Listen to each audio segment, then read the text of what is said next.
Görəsən sosial şəbəkə rəvac verir insanların bu cür təhqiramiz, kobud davranışına, yoxsa yox? Qətiyyən belə deyil.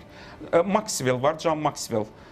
Biznes psixologiyasına aid xeyli kitablar yazıb, iş psixologiyasına. Onun bir kitabı var, Biznesdə Ticarət. Kitabın 160 səhifədə. Əvvəldə deyir ki, dostum mənə dedi ki, John, sən biznesdə əxlaq kitabı yaza bilərsən. Deyir, mən dedim ki, biznesdə əxlaq ifadəsi absurddur, mənasızdır. Dedi, niyə? Dedim ki, biznesdə əxlaq yoxdur. Dedi, bəs nədir? Dedim ki, insanda ya əxlaq var, ya da yoxdur.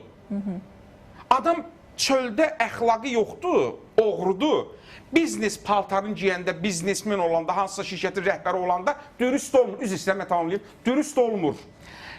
Oğru adam hüquqdan qorxub, cəzadan qorxub oğru. Müvəqqəti olaraq qorxuya görə oğruluğunu kənara qoya bilər. Amma elə ki, hiss elədi ki, artıq cinayət yoxdur, kameralar çəkmir, o yenə də oğruluğunu eləyəcək. Nə demək istəyirəm? İnsan çöldə nədirsə, sosial şəbəkədə də elədir. Bəzən yazırlar ki, sosial şəbəkə gələndən sonra biz pozulduq. Xeyr, elə deyil.